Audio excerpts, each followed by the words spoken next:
पढ़ाई वहाँ भी उसके लिए बहुत मुश्किल नहीं थी, न ही उसका सार औक़त पढ़ाई में गुज़रता था।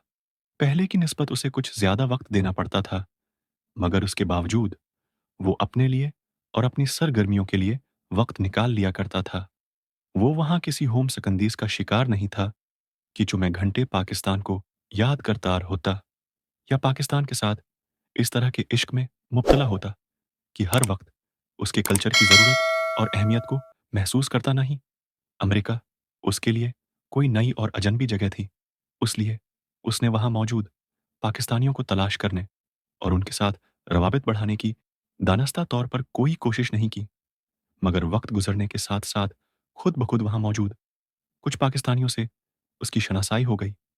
यूनिवर्सिटी की दूसरी बहुत सी सोसाइटीज़, एसोसिएशंस और क्लब्स में उसकी दिलचस्पी थी और इस पास उनकी मेंबरशिप भी थी। पढ़ाई से फ़ारिग होने के बाद वो अपना ज़्यादातर वक़्त बेकार फिरने में ज़ाय करता था, ख़ास तौर पर वीकेंड्स, सिनेमा, क्लब्स, डिस्कोज़, थिएटर्स। उसकी ज़िंदगी उन्हीं चारों के दरमियान तक़सीम-शुदा थी। हर नई फ़िल्म, हर नया स्टेज प्ले, हर नया कंसर्ट और कोई भी नहीं, इंसिस्टरूमेंटल पर परफॉर्मेंस वो नहीं छोड़ता था या फिर हर नया छोटा, बड़ा रेस्टोरेंट, महँगे से महँगा और सस्ते से सुनता। उसे हर एक के बारे में मुकम्मल मालूमात थीं और सबके दरमियान वो एडवेंचर उसके ज़हन में अब तक था, जिसकी वजह से वो अमेरिका में मौजूद था। सिकंदर को उसके निकाह का पता कब चला था, कैसे चला था, सालार ने जानने की कोशिश नहीं की, मगर वो अंदाज़ा कर सकता था कि सिकंदर उस्मान को इसके बारे में कैसे पता चला होगा। ये हुस्न या नासरा नहीं थे, जिन्होंने सिकंदर उस्मान को सालार और इमामा के बारे में बताया होगा। वो उनकी तरफ से मुतमईन था, ये खुद इमामा ही होगी, जिसने उससे फ़ोन पर बात करने के बाद ये सोचा होगा कि इसके बजाय सिकंदर उस्मान से सारी बात की जाए और उसने यकीनन ऐसा ही किया होगा। उसी लिए उसने दोबारा सालार से राब्ता नहीं किया। सिकंदर ने उससे राब्ता करने के बाद ही उसके कमरे की तलाशी लेकर वो निकाह नामा बर आमद कर लिया था। मगर ये सब कब हुआ था? ये वो सवाल था, जिसका जवाब वो नहीं ढूँढ पा रहा था। जो भी था, अमामा के लिए उसकी नापसंदीदगी में पाकिस्तान से अमेरिका आते हुए कुछ और इज़ाफ़ा हो गया था। ये के बाद दीगरे वो उसके हाथों तक हो गया था। इठाने पर मजबूर हुआ था और अब वो पछताता था कि इसने उस तमाम मामले में इमामा की मदद कैसे की। बाज़ दफ़ा उसे हैरानी होती थी कि आखिर वो इमामा जैसी लड़की मदद करने पर तैयार कैसे हो गया था और इस हद तक मदद की वो अब इन तमाम वाक़यात के बारे में सोचते हुए भी कोफ़त महसूस करता था। आखिर मैंने उसकी मदद क्यों की, जबकि मुझे जो करना चाहिए था कि उसके राबिता करने पर मैं वसीम को, उसके वालिदीन को या खुद अपने वालिदीन को उस सारे मामले के बारे में बता देता या फिर जलाल के बारे में उन्हें बता देता या फिर उसके कहने पर उसके साथ सरे से निकाह करता ही ना, या उसे घर से फ़िरार होने में तो कभी इस तरह मदद न करता। बाज़ दफ़ा उसे लगता कि जैसे वो किसी छोटे बच्चे की तरह उसके हाथों में इस्तेमाल हुआ था। इतनी फरनबरदारी, इतनी ताबादारी आखिर क्यों?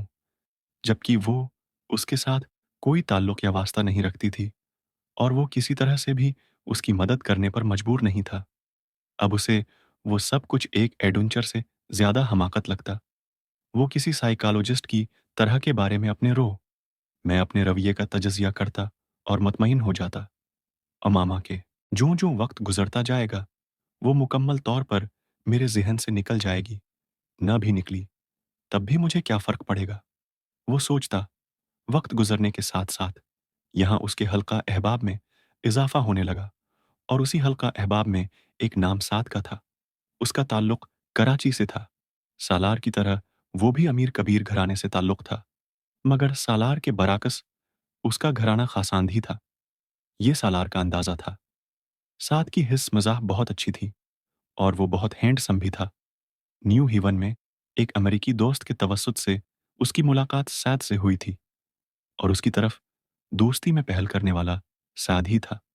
सालार ने इस दोस्ती को कबूल करने में कुदरत आमिल है। क्या क्योंकि उसे यूँ लगता था जैसे साद और उसके दरमियान कुछ भी मुश्तरक नहीं है। साद वहाँ से ईमफल कर रहा था। सालार के बरअक्स वो पढ़ाई के साथ जाप भी करता था। उसका हुलिया उसकी मज़हब से जज़्बाती वाबस्तगी बताने के लिए काफ़ी था। उसने दाढ़ी रखी हुई थी और मज़हब के बारे में उसका इल्म बहुत ज़्यादा था।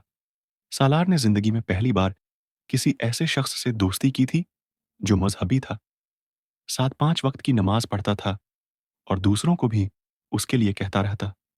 वो मुख्तलिफ है, ऑर्गेनाइज़ेशंस और क्लब्स में भी बहुत एक्टिव था। सालार के बरअक्स अमेरिका में उसका कोई करीबी रिश्तेदार नहीं था। सिर्फ़ एक दौर के चचा थे, जो किसी दूसरी स्टेट होंगे, में रहते थे।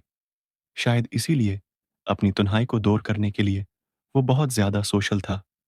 सालार के बरअक्स वो अपने बहन-भाइयों में सबसे छोटा था और शायद ये लाड और प्यार ही था, जिसने उसके वालिदैन को उसे इतनी दौड़ तालीम के लिए भेज दिया था। वरना उसके बाकी दोनों भाई साथ के वालिद के साथ ग्रेजुएशन के बाद बिज़नेस में शरीक हो गए थे। वो भी एक अपार्टमेंट किराए पर लेकर रहता था, मगर उसके साथ उस अपार्टमेंट में 4 और लोग भी रहते थे। उन 4 में से 2 अरब और 1 बांग्लादेशी के अलावा एक और पाकिस्तानी था। वो तमाम स्टूडेंट्स थे। साथ पहली ही मुलाकात में सालार से बेतकल्लुफ़ हो गया था। सालार के अमरीकी दोस्त जीफ ने जब साद को सालार की उकियाडिमक कामयाबियों के बारे में बताया, तो हर एक की तरह साद भी मुतासिर हुए बना नहीं रह सका।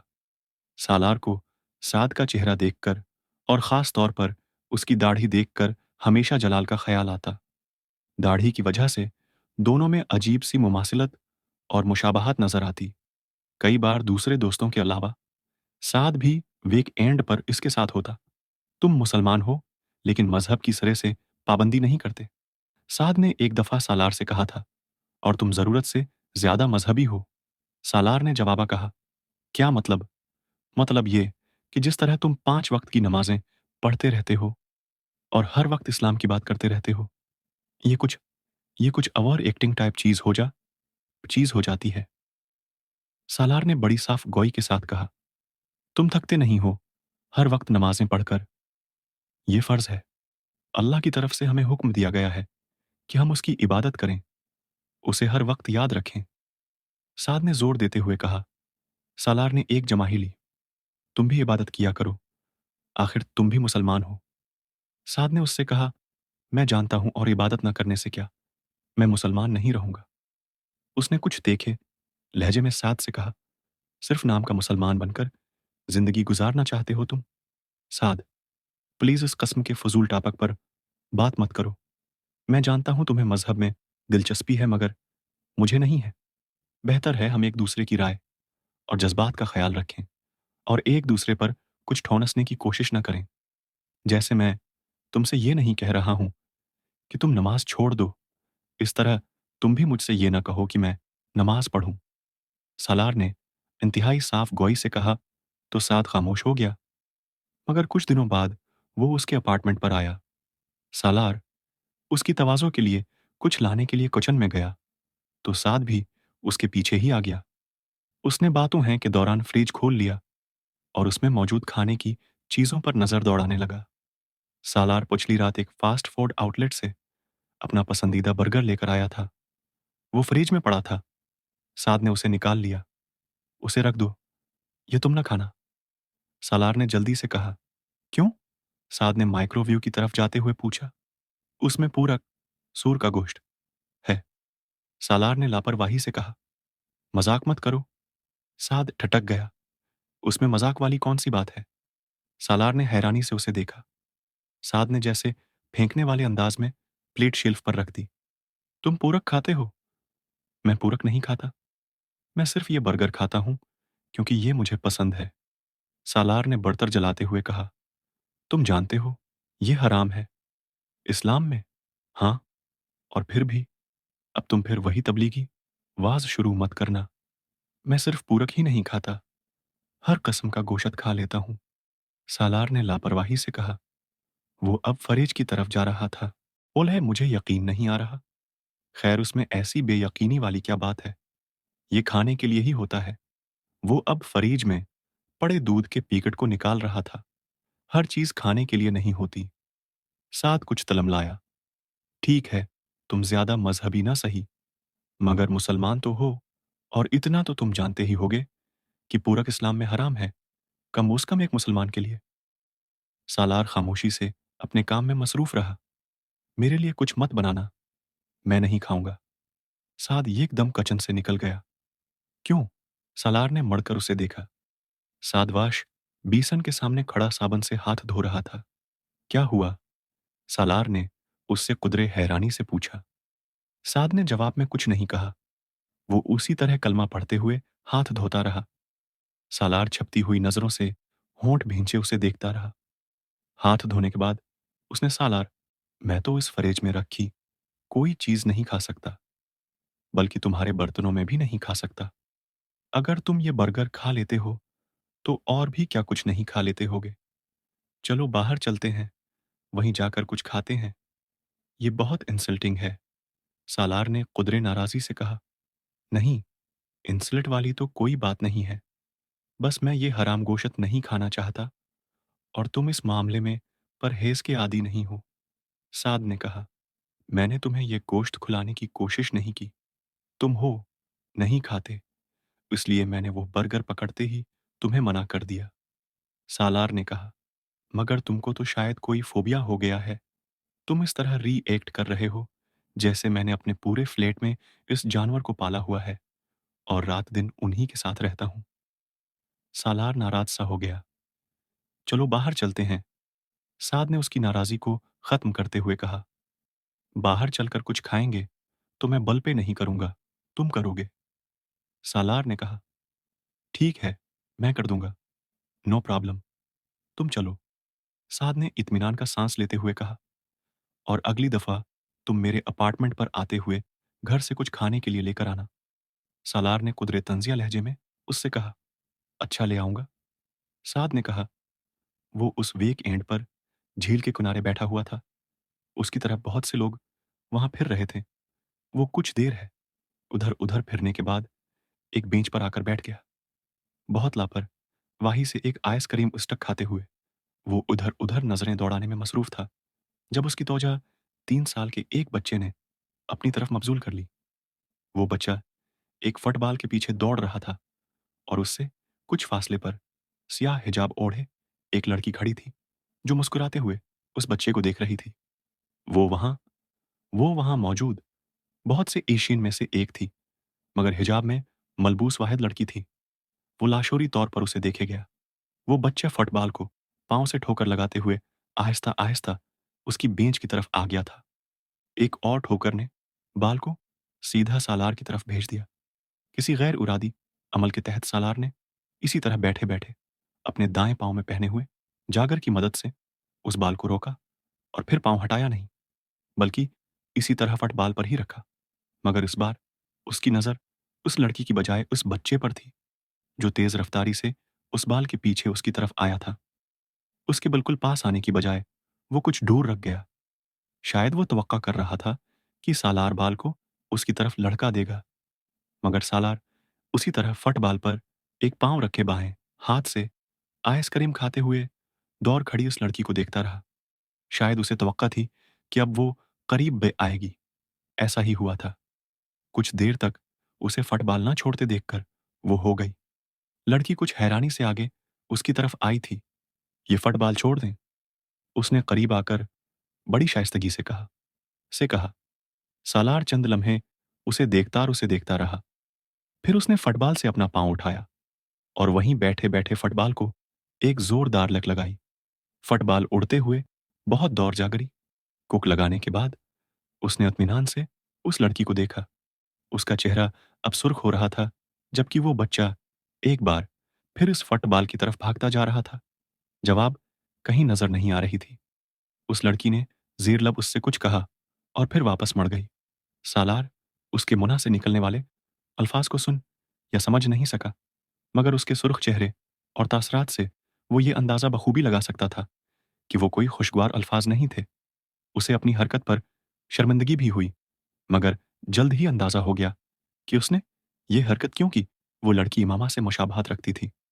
वो लंबे से सियाह कोट में सियाह हिजाब ओढ़े हुए थी, दराज कद और बहुत दबली पतली थी। बिल्कुल इमामा की तरह उसकी सफेद रंगत और सियाह आंखें भी उसे इमामा जैसी ही महसूस हुई थीं। इमामा बहुत लंबी चौड़ी चादर में खुद को छिपाए रखती थी। वो हिजाब नहीं लेती थी, मगर उसके बावजूद इस लड़की को देखते हुए उसे उसका ख्याल आया था, और लाशूरी तौर पर उसने वो नहीं किया जो वो लड़की चाहती थी। शायद उसे किसी हद तक यह तस्कीन हुई थी कि इस इमामा की बात नहीं मानी, मगर वो उमामा नहीं थी। आखिर क्या हो रहा है मुझे? उस तरह तो उसने हैरान होते हुए सोचा। वो जेब में से एक है सिगरेट निकालकर सुलगाने लगा। सिगरेट के किश लेते हुए वो एक बार फिर उस लड़की को देखने लगा जो अपने बच्चे को फुटबॉल के साथ खेलते देखकर मुस्कुरा रही थी। सालार उसे देख रहा था और उसके अलावा हर शय से बेनियाज नजर आ रहा था। इस रात वो काफी देर तक इमामा के बारे में सोचता रहा था। उसके और जलाल उनसुर के बारे में उसे यकीन था अब तक वो दोनों शादी कर चुके होंगे, क्योंकि अपना निकाह नामा सिकंदर से हासिल करने के बाद वो ये जान चुकी होगी कि तलाक का हक पहले ही उसके पास था। उसे उस सिलसिले में सालार की मदद की जरूरत नहीं थी।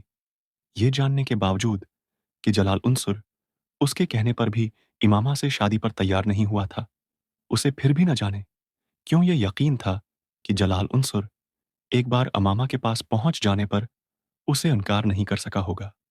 उसकी मन्नत समाजत पर वो मान गया होगा। इमामा उसके मुकाबले में बहुत खूबसूरत थी, और अमामा का खानदान मुल्क के ताकतवर तरीन खानदानों में से एक था। कोई अहमक ही होगा जो जलाल इंसर जैसी हैसियत रखते हुए इमामा को सोने की चिड़िया न समझता हो, या फिर हो सकता है वो वाकई इमामा की मोहब्बत में मुब्तला हो।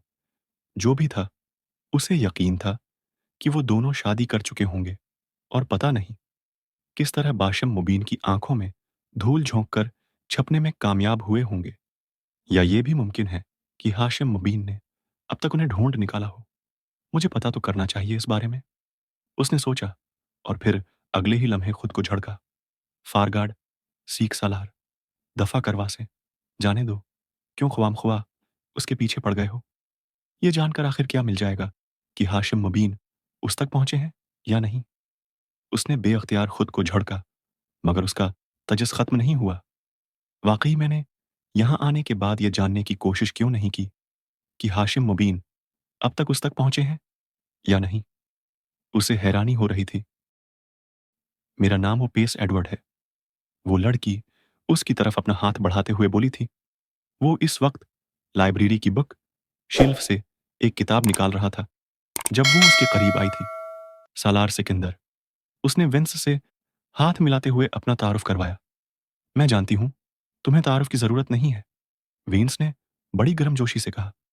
सालार ने उसे ये नहीं कहा कि उसे भी तारुफ की जरूरत नहीं थी। वो अपनी क्लास के 50 लोगों को उनके नाम से जानता और पहचानता था। न सिर्फ ये, बल्कि वो ब्रीफ बायोडेटा भी बगैर उठ के किसी गलती के बता सकता था। जिया बता, जैसे वो इस वक्त वनीस को ये बताकर हैरान कर सकता था कि वो न्यू जर्सी से आई थी। वहां वो साल एक ह्यूरेज कंपनी में काम करती रही थी। उसके पास मार्केटिंग में एक डिग्री थी, और वो अब दूसरी डिग्री के लिए वहां आई थी, और वो इससे कम उस कम 7 साल बड़ी थी। अगरचे अपने कद व कामत से सलार उससे बहुत बड़ा लगता था, मगर वो जानता था कि वो उस वक्त अपने बीच में सबसे कम उम्र था। अपने बीच में सिर्फ वही था जो किसी किस्म की जॉब किए बगैर सीधा एमबीए के लिए आया था। बाकी सबके पास कहीं ना कहीं कुछ साल काम करने का तजर्बा था, मगर उस वक्त विंस को यह सब कुछ बताना उसे खुश फहमी का शिकार करने के मुतरादिफ था। अगर मैं आपको काफी की दावत दूं तो, वीनस ने अपना तारुफ करवाने के बाद कहा, तो मैं उसे कबूल कर लूंगा। वो उसकी बात पर नहीं। तो फिर चलते हैं, काफी पीते हैं। सालार ने कुंधे अचकाए और किताब को दोबारा शेल्फ में रख दिया। कैफेटेरिया में बैठकर वो दोनों तकरीबन आध घंटा तक एक दूसरे के साथ बातें करते रहे। ये वेन्स के साथ इसकी शनासाई का आगाज था।